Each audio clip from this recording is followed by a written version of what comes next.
wabarakatuh. Assalamualaikum warahmatullahi wabarakatuh. Pemirsa, saya sekarang sedang berada di kantor pengadilan pengadilan negeri Malang kelas 1A. Ini sedang kita kawal dari komunitas kita, komunitas anti bullying dan pelecehan pada anak-anak dan wanita. Komunitas kita ini sedang mengawal kasus pelecehan seksual yang dilakukan oleh salah mantan ketua RW yang ada di salah satu kelurahan di Ujung Sekar di Kecamatan Loar, Kota Malang, dan beliaunya sudah ditangkap beberapa bulan yang lalu, dan sekarang sudah memasuki sidang kedua, nggak salah ya, sidang kedua Pak ya? Ya, memasuki sidang kedua. Ini kita sedang mengawal kasusnya dan mudah-mudahan lancar, dan ini sampai dulu rekan-rekan media kita laporan dulu di Anjungan Pelayanan Mandiri untuk legal ID card kita.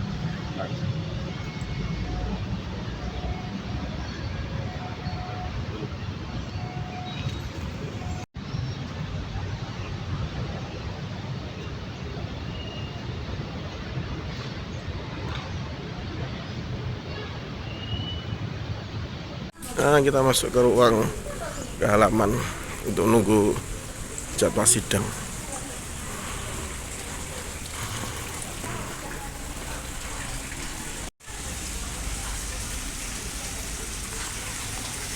Oke, Mas. Oke.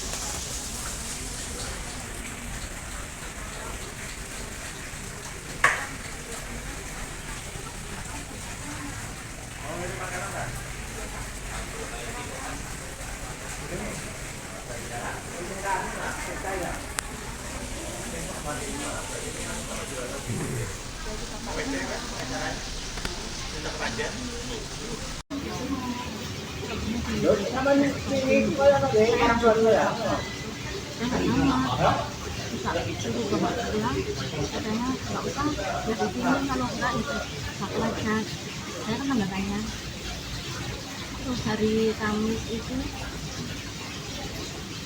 saya rapotan ambil rapor. Terus biasanya itu kalau HP saling tukar sandi, jadi kok enggak, sandinya diganti. Terus adiknya minta pinjem akhirnya kan sandinya dibuka.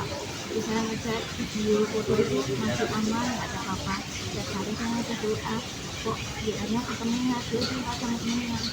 Kalau terus temennya tanya, enggak, kamu besok mana? Iya, tapi sepatu orangnya apa pendek jelek muka. Terus saya langsung muka nggak berani negur. Terus hari Jumatnya kan nggak cuma hari Sabtunya dia ke rumah saya sama saya ke bapaknya ke rumahnya.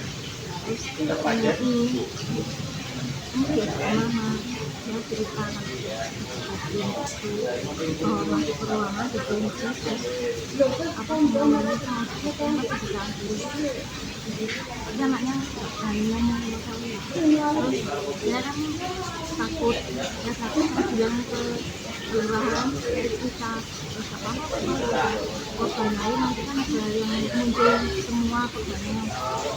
Saya ini anaknya Ai ini kan sering jadi, saya bilang sama Ai ini anakku diajak mati itu baru saya cerita. Terus bongkar itu akhirnya ya saya ajak laporan. Awalnya saya ajak laporan mau, soalnya kan anaknya udah ditanyain dia karena dipukulin tapi nggak sampai masuk. Terus ya akhirnya mundur, saya mundur nak takut aku kalau diputar balikan fakta gitu. Terus saya tetap maju, saya lagi Pak dari saya pulang dari keluar, ini cerita lagi ternyata sama masuk. Akhirnya kita berdua yang laporan, akhirnya udah di Koreknya yang dipakai yang tidak parah. Kalau anak saya kan cuma mau jadi laporannya hasil makna. Iya. Berarti ini Iya. Ada 2 sih. Biasanya berbeda RW yang satu parah. totalnya sebenarnya berapa? Kalau sementara ini begini, cuman kemarin itu ada laki yang ngantri. Tapi setelah ada ini sudah masuk sudah ini ada lagi yang ngantri. Berarti yang awal itu ya Iya. baru 2. Iya. Jadi setelah itu muncul Muncul semua kita aja. tapi yang masih tetap jalannya baru 2 aja. Yang lainnya Sebenarnya tujuh-tujuhnya tuh maju. jadi cuma yang mewakili 2 ini. Tidak. Oh 3.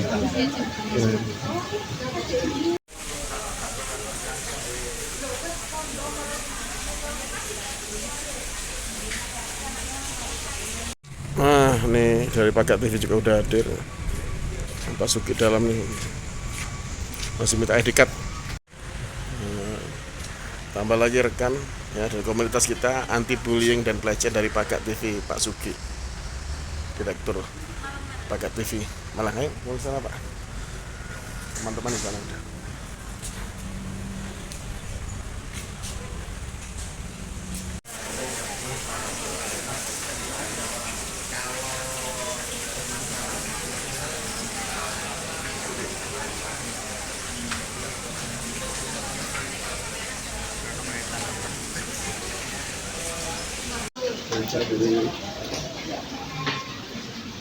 Dari pelaku dan mencari lanjut.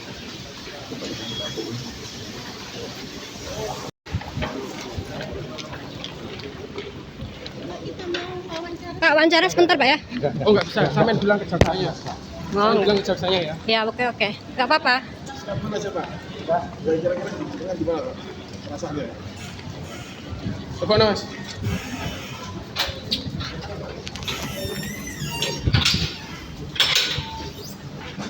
Nih Pak, gimana perasaannya Pak? Keluarga korban.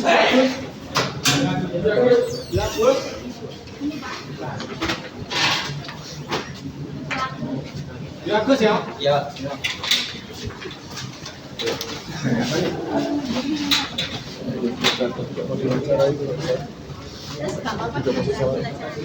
Cuma di sini kita ngomong apa? Iya. Statement aja Pak. Ya kira-kira jenengan gimana Pak? Perasaannya Pak?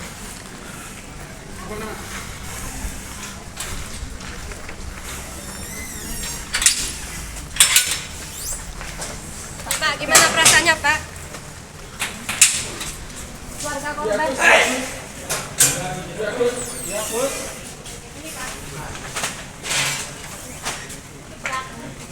Ya Gus ya. Ya.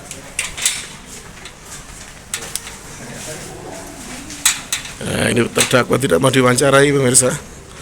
Nah, jadi udah masuk sama.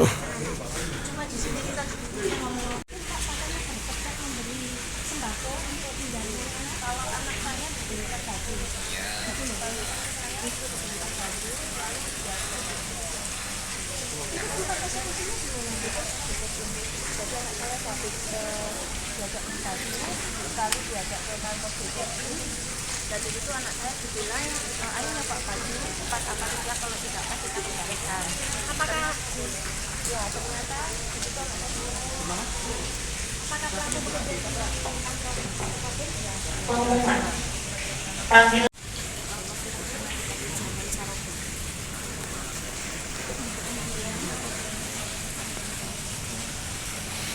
ya kan saya butuh keadilan. Ingin Udah jejak. tidak condong dengan orang yang sekarang sudah berkuasa. Karena saya terus terang dari keluarga dengan bawah, jadi saya lakukan ini demi anak saya biar mendapatkan keadilan. Mbak, gimana kondisi anaknya sekarang, Mbak? Anak saya sekarang sudah keluar masuk RSJ 3 kali, lalu dengan gangguan skizofrenia dan gangguan perilaku, jadi tidak bisa mengontrol emosi. Kira-kira korban ada berapa Mbak? Untuk saat ini 7 orang, tapi ada beberapa anak yang mulai mau Membuka mulut ya Mbak ya. Itu saya dengar-dengar kemarin dari yang korban yang belum melaporkan itu kalau 50 aja ada, bener apa enggak itu Mbak? Iya, karena kasus ini sudah mulai tahun 90-an. Saya dengar-dengar seperti itu. Apakah betul Mbak katanya berkedok memberi sembako untuk menjaring anak-anak? Kalau anak saya dibelikan baju. Gitu Jadi ya? pamitan ke saya untuk dibelikan baju, lalu ya itu dieksekusi anak saya. Itu tempat eksekusinya di mana Di Mbak? kantor Dekopin. Jadi anak saya habis diajak beli baju, lalu diajak ke kantor Dekopin. Nah di situ anak saya dibilang, ayo nyoba baju, pas apa tidak, kalau tidak pas kita kembalikan. Apakah Ya ternyata di situ anak saya ditelanjangi. apakah pelaku bekerja di kantor Dekopin? Iya. Bekerja di kantor. Itu sebagai Pak RW juga di lingkungan jenengan ya Mbak? Sebagai Pak RW dan juga sebagai ketua PKK. Untuk anaknya jenengan siapa namanya Mbak? Nama saya Alina. Di RW situ RT berapa Mbak? Di RW itu RT 4 RW 3. Alina. Waktu itu kemudian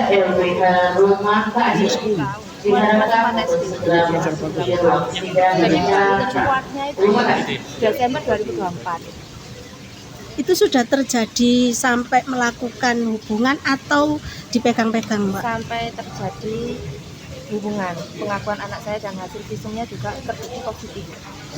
Positif apa itu Mbak? Positif pernah dipakai dan ada luka robek. Maksudnya ini apa Bu? Ya karena saya butuh keadilan gitu. Ini untuk pelaporan awal itu dari bulan berapa Mbak? Pelaporan awal saya ke Polresta tanggal 24 Desember. Setelah ketahuan itu. Setelah ketahuan itu. Terus hasil tindak lanjutnya itu berapa lama baru ditindaklanjuti? Karena kasus ini viral, jadi tanggal Oh pernah diviralkan? pernah diviralkan sama salah satu konten kreator tanggal 2 Januari itu di-up di Instagram, tanggal 3 penangkapan. Jadi diviralkan dulu, Diviralkan dulu. baru ditangkap. Padahal sudah melapor ya Mbak? Melapor. Sudah ada bukti visum ya? Ya, Bapak ada kekhawatiran apa Bu? Aksi kayak gini. ya karena saya tidak pernah tahu sidangnya ini sudah sampai mana, terus perkembangannya bagaimana, seperti itu. Katanya Dewi. Ya mendapatkan keadilan karena kasihan mental anak saya kan sudah rusak ya kasarannya, ya sampai masuk RSC dan perilakunya itu sudah menyimpang. Sampai sekarang ini.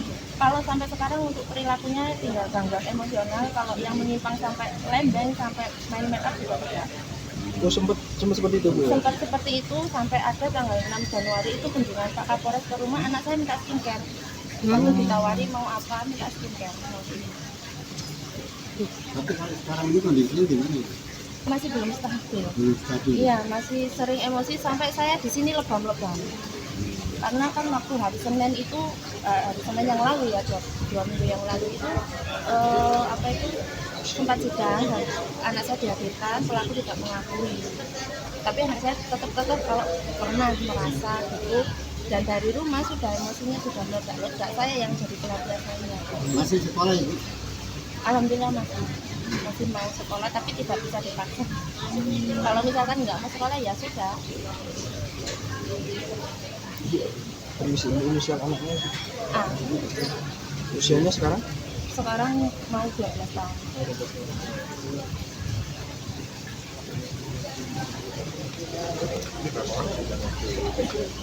Pas ini tadi kalau bilang ada tiga orang tua.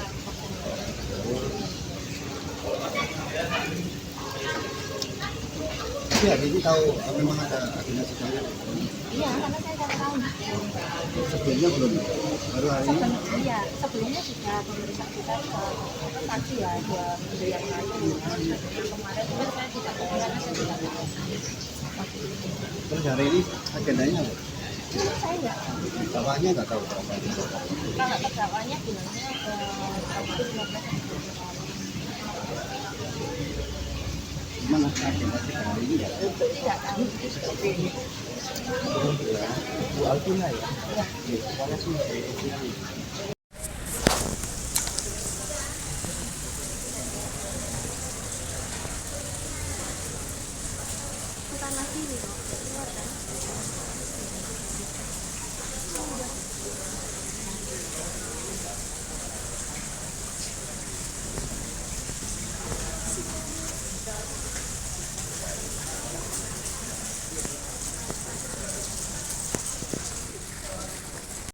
Ini beberapa rekan wartawan dari media seluruh Indonesia ada di sini.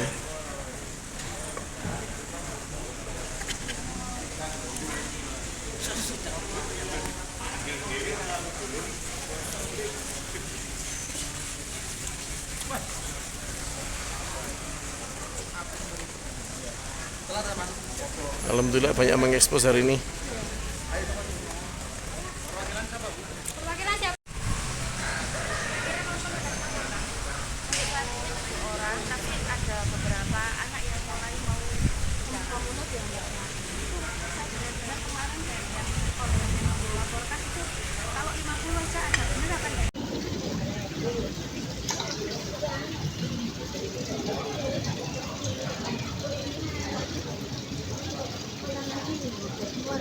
Masuk ke mobil kan?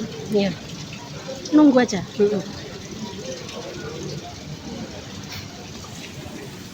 Ya, sejauh ini kasus pedofil mas ya, yang melibatkan mantan ketua RW di daerah Ujung Sekar itu kira-kira sejauh mana mas penanganannya dari pihak pengacara korban? Nah, pada sidang hari ini tadi agendanya itu kan restitusi, penyampaian restitusi dari LPSK.